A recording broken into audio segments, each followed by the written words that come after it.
Spoilers for Squid Game Season 2 and 3, which are the same season in all but name and release date. For a derivative of the death game genre, overstretched from a film idea, and one the creator had only monetary interest in following up, there was only so much room to grow. Besides taking shallow footsteps up a wealth criticism path laid out by Parasite and others years earlier, all they had to do was throw familiar character archetypes into games of increasing absurdity and intensity, and they'd still hit a similar level of success as the first season. Season 2 was largely successful at doing this, but slammed the brakes on its zeitgeist momentum, which to be fair seems disproportionately low to how many people watch it on Netflix, by splitting off from its already filmed latter half, renaming that latter half Season 3 and delaying it 6 months. This Part 1 syndrome, which has inflicted numerous other movies and TV shows in recent years, not to mention the widening gaps of time between sequels, was the most agreed upon complaint about the so-called Season 2, featuring only half a season's worth of story and not even ending on a particularly good cliffhanger. But how did it get to this point from the open ending of Season 1, where the main character, Gi-hun, turns away from going to be with his daughter to rebel against the Squid Game he has already survived? 제가 늘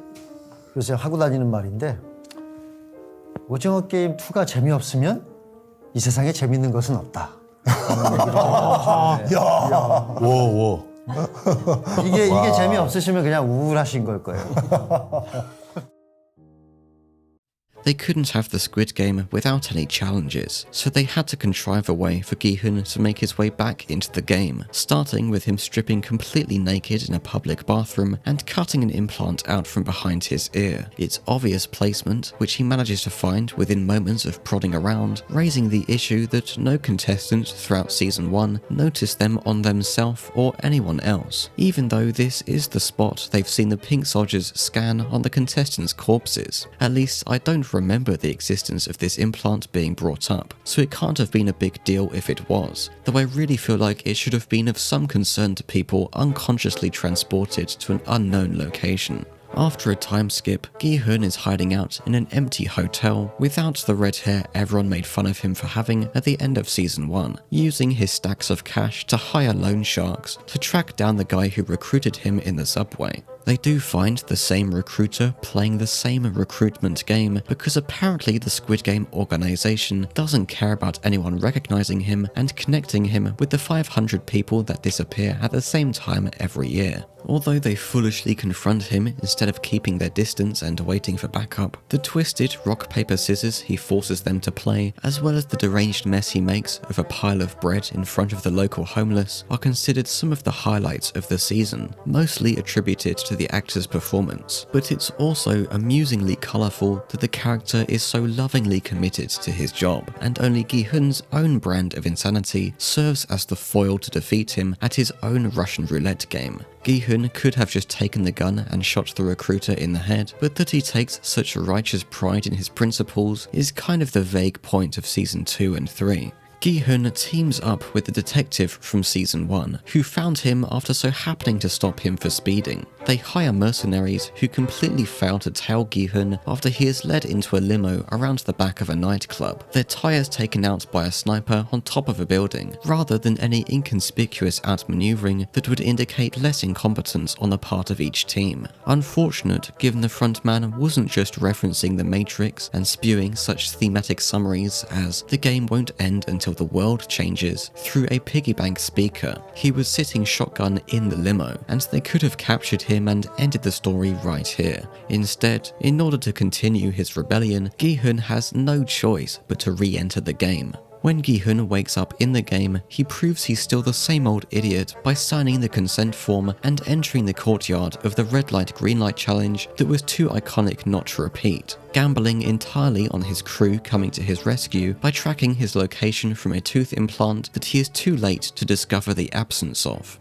I'm not sure what's more contrived, that Gi-hun had no reason to sign the form and enter the game because they still would have tracked his location before he was removed, that he believes his small team could liberate this fortress of an island, that he expected the organization to overlook the implant, or that the organization would have overlooked the implant if they hadn't been tipped off by their double agent, the captain of the boat who fished the detective out of the water after he was shot at the end of season 1 and now leads the entire mercenary team on a wild goose chase for the whole of season 2 and, as it turns out, for the whole of season 3. Gi-hun tries to keep everyone alive by convincing them of his prior participation, and for a little bit it seems to be working. You got a bee crawling on you. A bee? Shit. I just moved, didn't I? Where you are! Don't move!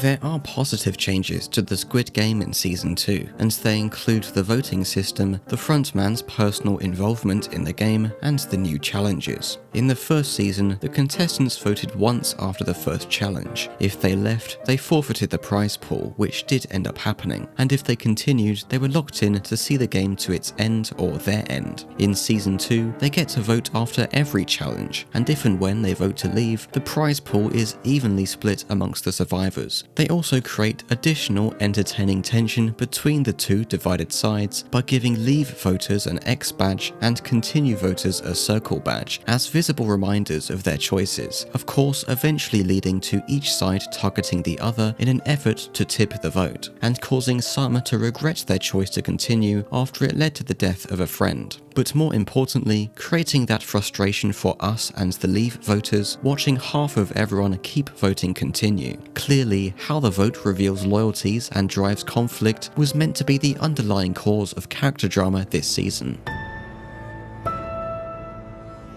It is at the end of the first vote that the frontman reveals he has entered the game himself as player number 1, voting to continue, which isn't rigged at all, but in subsequent episodes going on to switch sides and closely team up with Gi-hun as part of some psychological, philosophical battle Gi-hun isn't aware he's partaking in so intimately. Whether he already had number 1 reserved or replaced the original player after they were eliminated during red light green light, it's implausible nobody noticed the sudden appearance or change of the number everyone would be most likely to look for and remember the owner of, but the dramatic tension it adds is worth the contrivance. His influential presence as a seemingly helpful ally, putting viewers on edge through dramatic irony that makes us suspicious of his every interaction. What are his true intentions? Is he going to sabotage their efforts, or will he accidentally reveal himself? All bolstered by one of the best performances in the series. I was briefly disappointed when it seemed we would go straight into another repeat of a challenge from season 1, the biscuit cutting, but pleasantly relieved when this turns out to be an amusing nightmare of Gi-hun's, and for the actual second challenge, as well as the third challenge that follows it, to be the best in the series. The contestants form teams that are tethered together and must make their way around completing the minigames on a circular course before the time runs out. Though two teams play at the same time, there is no direct competition between them, fostering encouragement from the teams waiting for their turn, because any team's success contributes to the hope that they too will succeed, in particular when the team of rejects succeeds. And ultimately, the challenge creates the illusion that the Squid Game will be survivable through skill and cooperation, playing into the greed to keep going for just one more game that causes many of the contestants to continue voting in favour of the deaths still required to increase the prize pool. When it becomes time for Gi-hun's team to take on the challenge, there's no longer any crowd to cheer them on, yet the swelling music as they pass 3 mini-games in quick succession makes us so hopeful and inspired that there's barely any tension. That is until the frontman of all team members fails his minigame.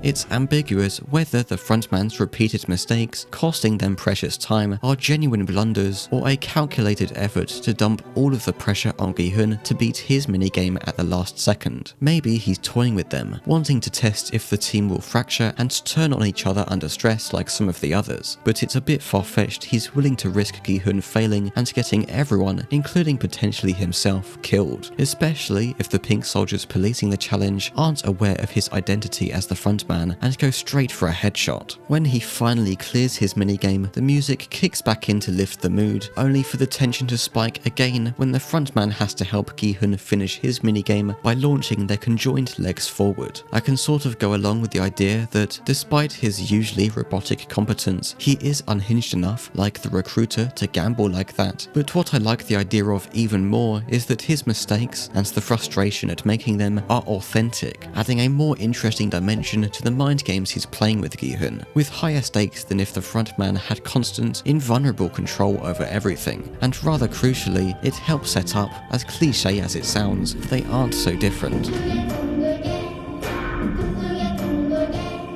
The third challenge, Mingle, is deceptively simple. Contestants must form groups of a specific number changed in each round and enter one of the safe rooms. Those left out when the time runs out or in a safe room with the incorrect number are eliminated. Continuing the team-up politics from the beginning of the previous challenge, adding a layer of frantic split-second decision-making that drives enough drama to compensate for the season's overall lack of character depth and the instinctual choices they make, exposing who they really are under pressure. Unlike the structured predictability of the challenges in Season 1, the chaotic unpredictability of Mingle is determined by the contestants themselves. It's not that the rules are complicated or there are loopholes that can be exploited, but things like how the groups split, who volunteers to leave a safe room, whose ruthlessness secures their survival, and whose compassion becomes a liability makes the challenge a vibrant representation of how the Squid Game is set up to torment its contestants for entertainment.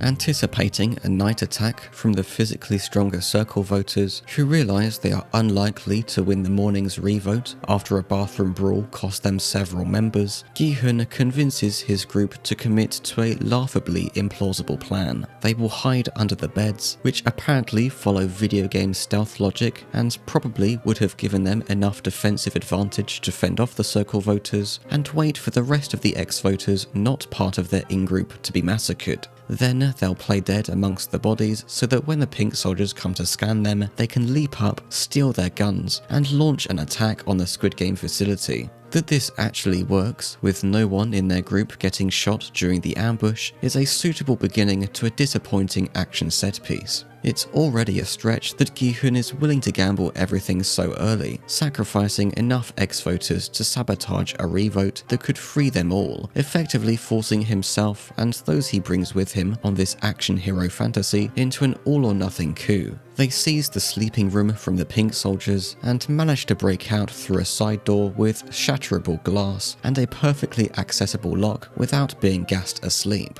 Basically just because the frontman wants to see what happens, albeit he isn't exactly in communication with Squid Game Command. Despite being outnumbered, outgunned, and surrounded in a maze of narrow stairs, balconies, and corridors, hiding behind cover with unrealistic durability, Gi-hun's team survives far longer than they should. Shooting cameras, grabbing a hostage, and unlocking doors with stolen masks doesn't offset the boring repetition with which they survive the endless shootout, somehow buying time against endless waves of anonymous NPCs whilst Gi-hun makes his way towards a control center that should be on complete lockdown and impenetrable without explosives. Tiresome and out of place, it arrives too early in the story's larger arc for the audience to believe or accept that the creators would yet drop the main hook of the show, the Squid Game challenges. Instead, we await the moment the frontman decides to put a stop to it all, which he does predictably by faking his death as Player 1 and reappearing in full masked uniform to retake command.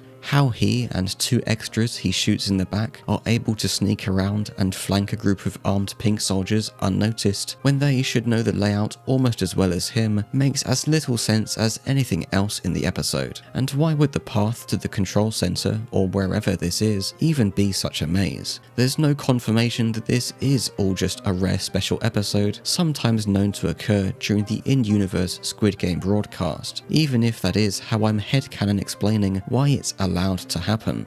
After spending a while awkwardly spraying bullets up a staircase, the rebellion crumbles under the weight of its narrative implausibility at the frontman's feet. He orders everyone be executed, except of course Gi-hun, who he still wants to psychologically torment some more in an obvious effort to convert him into a frontman successor. This ending of Season 2 doesn't even bother with the futility of making the more cliffhangery decision of gunshot and cut to black, because obviously it's Gi-hun's friend who will have been shot and not Gi-hun. The ending is less a cliffhanger and more a case of the audience being able to see a not so hazy outline of the destination and sitting down and waiting for the rest of the road to get there to appear. Back when Season 2 came out, I predicted getting to that destination would involve Gi-hun being thrown back into the game, surviving to the end whilst everyone else dies one by one, having a confrontation with the frontman before dying himself, and then the detective arriving to destroy the Squid Game. But surprise, the Squid Game exists in other places around the world. Also, there'll be something involving a baby that a pregnant contestant is narratively obligated to give birth to at some point. Let's see how right I was. 여러분들이 무엇을 기대하시든 그 이상을 아마 보시게 될 거라고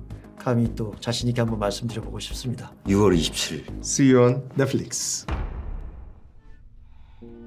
Episode 1 starts off without any time skips, not even pretending it isn't part of the same season, cutting away from Gi-hun getting captured and back to a replay of the rest of the surviving rebels being executed, but from the perspective of a pink soldier instead. I'm glad they showed this first, because now I can get these 2 characters who have practically nothing to do with anything else out of the way. In Season 2, we were introduced to a homeless North Korean defector looking for her lost child, who whilst working as a mascot encounters a dad with her sick daughter, visiting her in the hospital to return a cute hat she dropped. The dad enters the Squid Game hoping to pay for his daughter's medical treatment, and the most unexpected twist in the series, which really isn't saying much, is the North Korean woman turning out to be a pink soldier instead of another contestant, distinguishing her at least a little bit from being too much of a repeat of the North Korean woman who was one of the fan favourite characters from Season 1. She's also morally distinguished from the other pink soldiers in how she paints a target on her back by denying them victims of organ harvesting, including watching over the dad, obviously leading up to her sparing him when he's caught taking part in Gi-hun's revolt.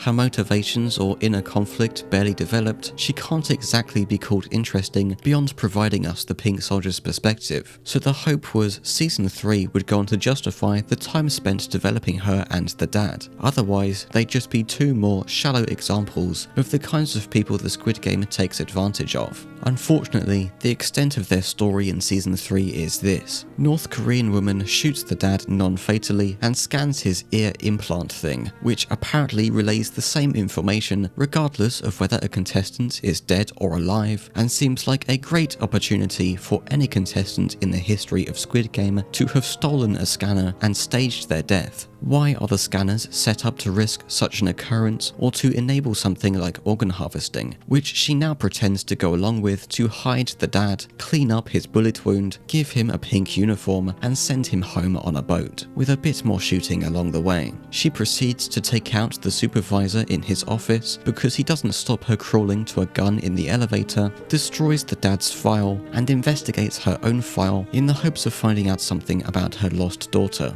Off the island and after a time skip, she visits the dad, who doesn't know who she is because she wore her mask throughout the entire escape, and we see that his daughter's health is doing better, so he found money through some other means or was lucky enough not to need it at all. Then she receives a call that her lost daughter may have been found in China, so off she goes. North Korean woman never meets Gi-hun or the detective. There's no strategic alliance, not even an impromptu team-up. their storylines only barely intersect, with her choosing not to end her life after hearing a baby crying, and the dad pointing the detective towards the island after so happening to encounter him on the boat he escaped on. Neither of their arcs feel particularly satisfying, meaningful, or deserving of the screen time, ultimately amounting to little more than loose thematic gestures about parental sacrifice and fighting for your children.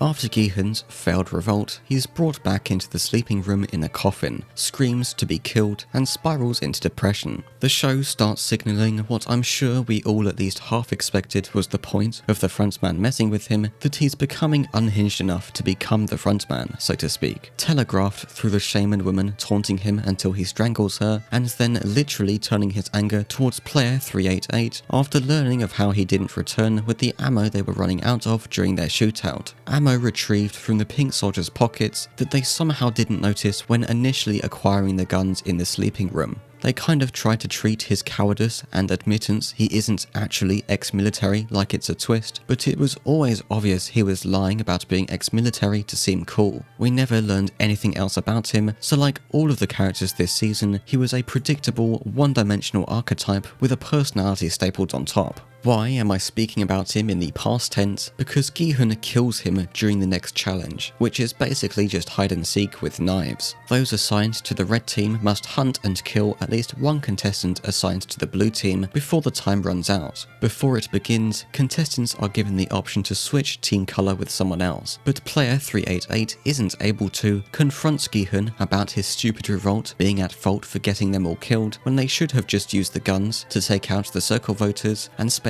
the entire challenge running away from what may as well be the Terminator. The show would like us to believe the unarmed blue contestants stand any chance, but realistically, anyone without a weapon is just screwed. If they don't get killed instantly, they'll get injured and killed by the next red contestant to find them. Martial arts demonstrations have shown how difficult it is to defend oneself against a knife, even with training, let alone beating up the person with the knife. So the blue contestants are basically just relying on the red contestants who find them, hesitating to kill them long enough they can escape, or wrestle the knife out of their hands and kill them first, especially when the maze they're playing in offers little real hiding spots, just narrow corridors, staircases, and rooms that can't be locked once they've been unlocked. In real life, when we play hide and seek, the hiders usually find themselves underneath beds and cars, or inside a cupboard or a bush or something, but here the only option is cowering behind a door. The only reasons it isn't entirely unbalanced are that the clock is ticking and the blue contestants can look for an exit to safety through one of the doors. However, all but 3 members of the blue team blunders in not realizing the crucial solution until they've already split up in the game, which is that the keys to open the doors can be 3 shapes, circle, triangle or square, and so teaming up in 3s to cover every key will mean they can unlock every door they encounter. How did nobody inspect theirs or anyone else's key closely enough to realize this immediately?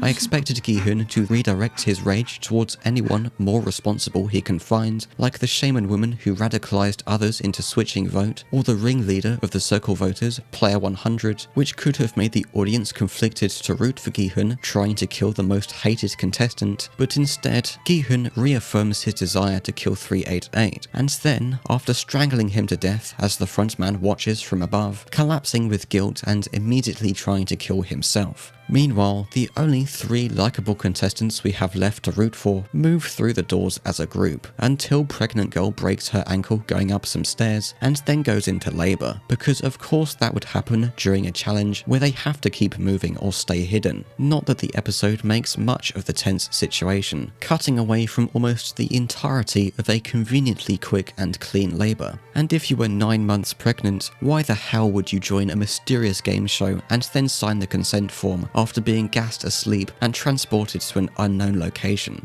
After taking down an attacker to defend their group, trans woman, who is ex-Special Forces and easily the coolest character from Season 2, discovers an exit nearby the room the pregnant girl just gave birth in. She could escape alone, and looks like she thinks about it, but of course chooses to go back for the others, ending up getting stabbed in the back in the doorway by the crypto guy, who had promised to find and protect the pregnant girl because he knocked her up, but was convinced to continue hunting and killing as many blue contestants as possible by the crazy guy he teamed up with, even though both of them have already passed the challenge. This marks the second time the crypto guy has been involved in eliminating one of the pregnant girl's friends. The previous time was during Mingle when he entered their safe room at the last second. Under circumstances, he could argue the friend was too far away to reach it, and if he hadn't taken the spot, everyone in there would have been eliminated. This new contrived death, however, isn't so morally grey as they seem to have been trying to set him up to be. Other events involving established characters during this repetitive, boring challenge include Player 100 playing dead with an obviously blood-painted face and going unstabbed by Crazy Guy who was just messing around with the corpse he got the blood from because Crypto Guy distracts him. Shaman Woman, the most predictable person to find the exit, finds the exit but doesn't have one of every key needed to unlock it. She finds Player 100 and fakes her powers back to the exit with the keys, but Player 100 betrays her, and then this quiet guy shows up and kills her whilst suffering hallucinations from a stash of drugs he found. These mystery drugs that cause arbitrary side effects were dropped by the crazy guy during this challenge, and he had been using them to give himself a boost since inheriting them from a guy called Thanos, the only name of any new characters I remember, who somehow managed to sneak the drug stash into the Squid Game to play Season 2's wildcard character before being killed by Crypto Guy during the bathroom brawl because Crypto Guy's crypto scam is the reason Thanos and Crazy Guy amassed enough debt to join the game.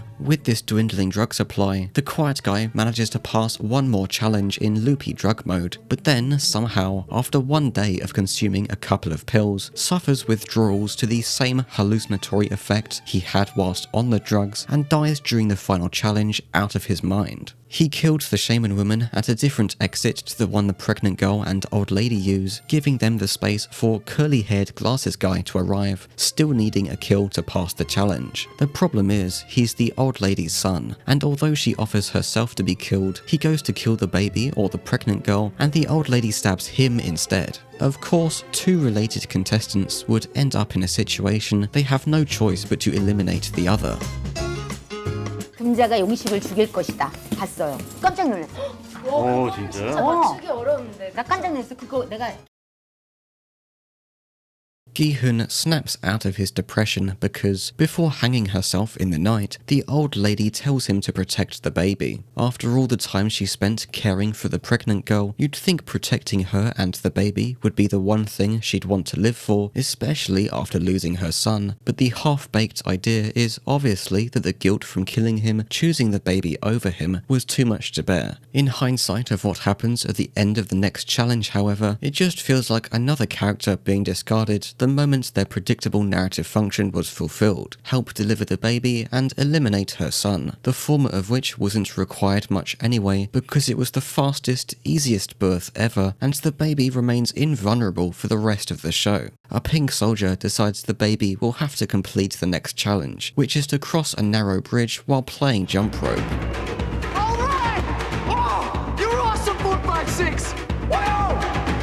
Just the idea of having to jostle around a newborn baby through the rest of the Squid Game, and then a pink soldier feeding it from a bottle of milk, reaches parody levels of absurdity, considering the conditions under which it was birthed, and now existing without proper sanitation or sustenance. It's implausible the baby is even still alive. Pregnant girl doesn't want anything to do with Crypto Guy, who hadn't even tried to help her with his baby, and they both accept her to be screwed because of her broken ankle. Seeing her try to hop over and inevitably get swiped off might have been too amusing of a death, but the real reason that she anticlimactically gives up should be that she gave birth the previous day and hasn't received any medical attention. Putting that baby in the game was genius.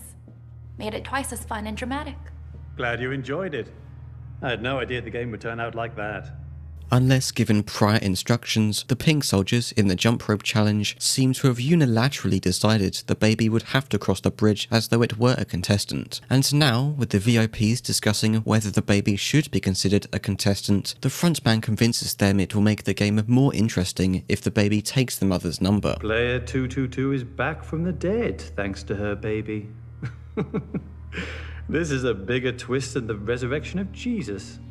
Now, at this point, we shouldn't expect the frontman or anyone else running the game to uphold the fairness with which they claim the game is conducted to convince people to keep playing. Clearly, its rules are arbitrarily defined by whatever will entertain the VIPs, or, in this case, allow the frontman to test his vague philosophy in continued dismissal of Gi-hun's good-intentioned efforts. However, what it is that's going on in the frontman's head to motivate him to make such an inhumane decision, uncharacteristic even for him, and the show's overall themes on societal inequality are, like Season 1, undermined by the lackluster portrayal of the VIPs as cartoonishly evil caricatures of rich people. It's not as though they can't be highly exaggerated, as they are part of a show about a secret death game, but the poorly performed, cringe-inducing exposition they spend their whole time spewing adds no beneficial darkness or absurdity to the challenges they gleefully sit and watch. And when the series ends without them suffering any kind of consequences, or even the notion they realised Gi-hun was challenging their existence, they are left in the realm of, what's the point, just fast forward any time they're on screen. He's invincible! Woo! And I knew it! I knew you could do it! I knew it! I knew it! Violence between contestants in the sleeping room is conveniently banned to prevent the baby just being eliminated or anyone else just being eliminated by the villain team, who still make up the majority and for some reason didn't already try to eliminate everyone after hide and seek. Whereas in Season 1, the 3 survivors of the glass jumping challenge were given knives and told to kill someone, now only Gi-hun is given a knife and, if you believe the frontman, given a special privilege to use violence in the sleeping room without the pink soldiers stopping him. The frontman called Gi-hun to this private meeting and gave him this opportunity as a test, informing him that he and the baby will most certainly be eliminated in the final challenge if he doesn't kill the villain team in their sleep. What's more is, if he kills everyone, not just those in the villain team, then he and the baby will win by default because the final challenge can't work with only 2 contestants. The little backstory we get for why the frontman is doing this is shown via a flashback of the previous Squid Game owner, the old guy from Season 1, presenting him with the same opportunity when he was a contestant. The frontman wants to see whether Gi-hun is capable of the same violent actions as him, albeit the frontman's situation, based on what little we know, seems to have been born out of a desire to win, and Gi-hun's involves the defense of himself and an innocent baby he's promised to protect. He gets close, but Gi-hun decides against stabbing anyone in their sleep, choosing to face them in the next challenge, where someone will inevitably have to be eliminated anyway for him and the baby to survive. Even if the contestants on the villain team almost certainly pose a future threat, preemptively killing them in their sleep feels different than something unfortunate happening should one of them attack him during a challenge, where they, as the aggressor, will have the choice to back off. The final challenge seems almost designed for these self-defense murderous accidents to happen. 3 high platforms, from each of which at least one contestant must be eliminated to move on to the next. The only reason this isn't a lackluster final challenge that amounts to little more than push contestants off the tower is because we're entering with more than 4 contestants, meaning it becomes less a physical battle to remain the last man standing and more a conversation and vote about who the majority thinks should be eliminated, and then trying to push them off without too much hassle. Unlike the dramatic showdown during the final challenge in Season 1, the problem here is that the majority group is, besides the much-hated Player 100, made up of bland, unlikable personalities we don't even know, obviously representing a certain makeup of business executives in how they stand around in their tuxedos, patting each other on the back and praising each other's intelligence of having come up with the idea of putting each elimination to a vote. And this group only turns on one of their own and offers them for elimination when they prove physically incapable of eliminating their first choice without putting themselves at too much risk. Of course, the final challenge of the series wasn't going to be as simple as the minimum possible number of eliminations required to pass, splitting the prize pool amongst the maximum possible number of survivors. Wow! I mean, Who saw that coming? 333 is the baby's father? The contrivances that ruin this scene involve the crypto guy, who decides to finally reveal himself as the father of the baby, so Gi-hun somewhat trusts him and switches sides against the villain group he was pretending to vote with. Some awkward fighting happens, and we end up in a situation where it is Gi-hun and the baby, the crypto guy the villain team turned on, and player 100. They've already met the elimination quota for this round, but crypto guy pushes player 100 off the platform to increase his share of the prize pool, a strategically baffling gamble that ends up ruining everyone else's chances to survive, since player 100 could have been used to pass that final round, an elimination nobody would object to in the audience or the characters since he's so hated, and the final villain team member wouldn't have any reason to throw himself off in a petty act of defiance to force Gi-hun and crypto guy to eliminate each other instead of him. Besides that, showing this stupid greed for the prize pool that Gi-hun was too preoccupied to witness during the hide-and-seek challenge means Crypto Guy is no longer trustworthy to be left with his baby.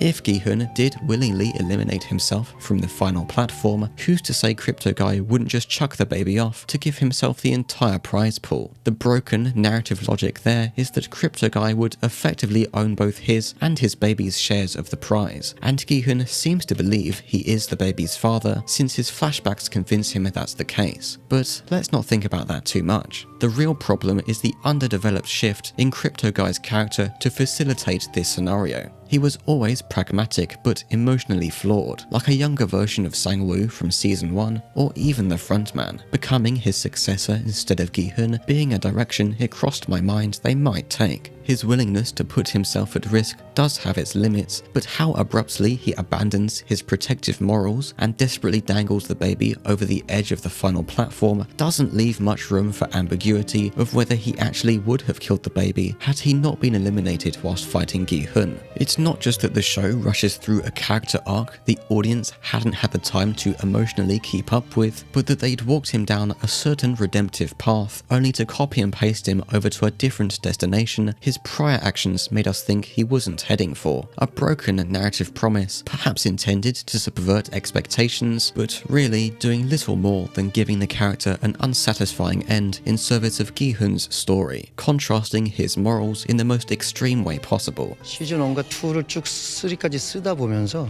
역시 마지막에 어떤 기훈이 가게 되는 어떤 기훈의 캐릭터가 겪게 되는 어떤 경험들과 감정의 변화들을 보면서 기훈이 여기서 뭔가 이 이야기를 끝맺음을 하기 위해서는 기훈도 어떤 의미로는 죄를 짓게 되잖아요. 이 안에서 어떤 식으로든 결국은 기훈이 마치 우리를 대신해서든 어떤 상징적인 메시지를 자신의 희생으로서 보여주는 게 가장 이 오징어 게임 시리즈다운 결말이고 기훈다운 기훈의 캐릭터의 마침표가 아닐까 하는 생각이 들었습니다. 그래서 After Crypto Guy has been eliminated, through as little fault of Gi-hun's as possible, of course, Gi-hun realizes that from the point he leapt over to the platform, neither of them pressed the button to start the final round, a mechanic no previous challenge has required. Since Crypto Guy's death didn't count, and after some tensionless cliff-edge contemplation that shouldn't convince anyone Gi-hun would actually throw the baby off, he looks right into the camera and says his final open-ended words, and then falls off the platform. 사람이야.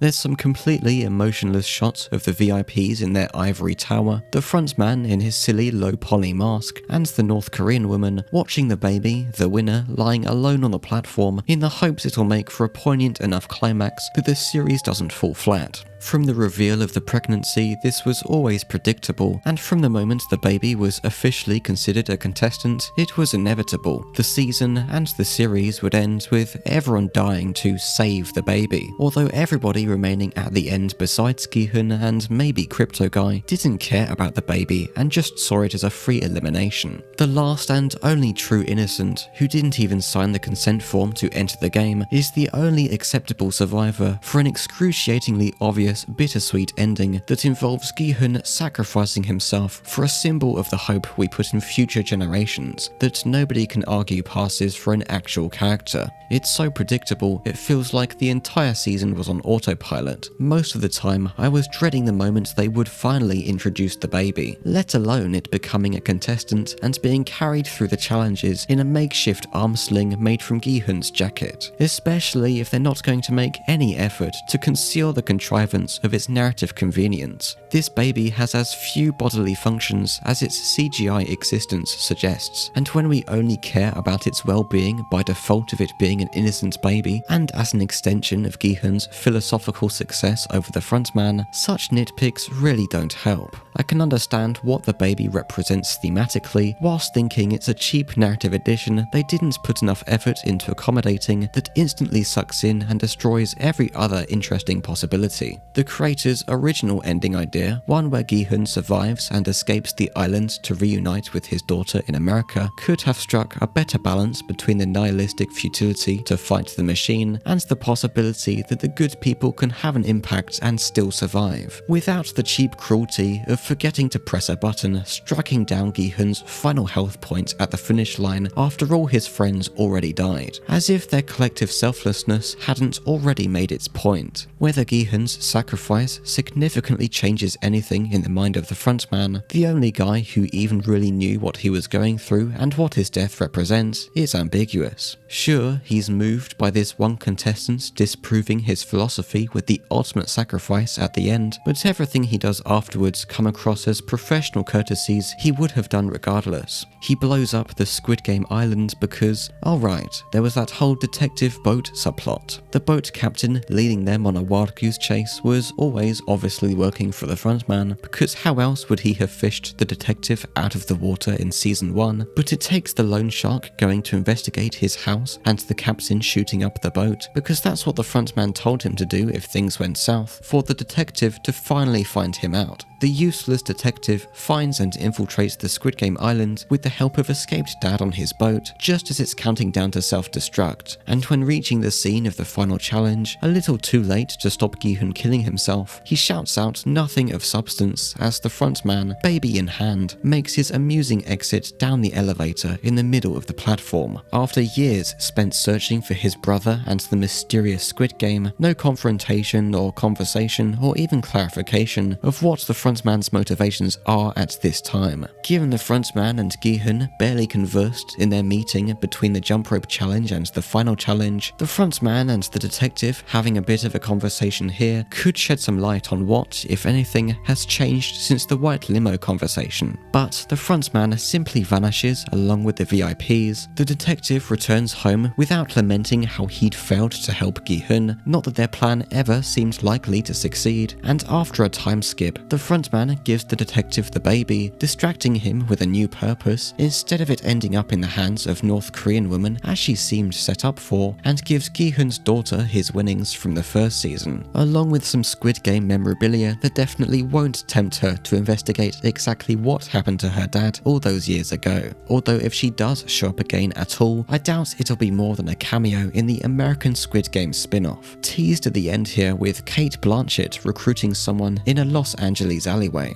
Let's be honest, regardless of whether or not you already knew an American Squid Game was in production, the moment season 1 became a global phenomenon, it was more inevitable than anything else that the Korean series would end with some version of the squid's tentacles stretch worldwide to set up an international spin-off, which the concept was always so tailor-made for. I'd be surprised if the showrunner wasn't all along quietly hoping it would happen. The only question is, what involvement in the American Squid Game does the frontman have? Did he spend the time skip setting it up? Did he transfer to a foreign branch that always existed? Or is he completely done with a business he's dedicated years of his life to managing and came across an American recruiter by sheer coincidence? Viewers might instinctively roll their eyes and feign disinterest at the idea of an American remake, which is cringe by default, and in many cases, such as with another Korean production, Old Boy, an insulting stain on the legacy of the the original, and Squid Game in particular getting milked into a dirty puddle of never-ending franchises is as ironic as irony can get, but with David Fincher reportedly attached, there's at least a strong chance the American spin-off will be well directed, even if the story ends up being a hollow retread, which is just as likely. At some point, we may have to accept there's only so many rooms for this concept to open doors to, and those rooms being stylistically thrilling with new and inventive challenges and some compellingly performed characters is, as ironically representative of the VIP's perspective as it may be, the best entertainment we can hope for. It's not impossible for there to be deep storytelling, but I don't think the Squid Game formula, where we're essentially just waiting for every character to die, can lend itself well to that whilst maintaining the superficial thrills that have made it popular, nor do I think David Fincher, who doesn't write his own screenplays, is going to be the showrunner to do it. As for the Korean Squid Game, which I already find myself having to refer to it as, it was okay. It was always just okay. I'm one of the people who wasn't particularly impressed by season 1, though still understanding how its iconography came at the right time to be so popular, and season 3 is definitely the least okay of the seasons. The weakening flow of passion and creative ideas dribbling out towards an end you can't fault the creator for cashing in on after missing out on his deserved proportion of the original profit, writing and directing every single episode. Now he's one of the biggest filmmakers in Korea, handing over the unexpected pressure that goes along with a massive franchise to one of the biggest directors in America. Perhaps moving on to other projects studios should have more faith in his ideas for, but for now retiring from oiling the Squid Game coloured cogwheel that briefly, accidentally and ironically became a phenomenon of the global machine it was criticizing. When we spoke last time, you told me that you lost a half dozen teeth. Did you pay with your body in a similar way in season 2? I think I lost like at least a few years of my life expectancy. See you on Netflix. See you on Netflix. See you on Netflix. 그래도 여전히 프론트맨에 궁금하시다면 See you on Netflix. See you on Netflix. See you on Netflix. See you on Netflix. See you on Netflix. See you on Netflix. See you on Netflix. See you on Netflix. See you on Netflix. See you on Netflix. See You on Netflix. 두둥. See you on Netflix. See you on Netflix.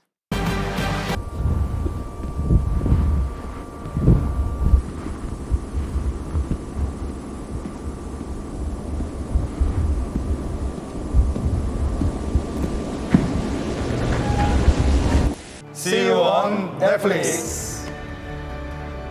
See you on Netflix. See you on Netflix.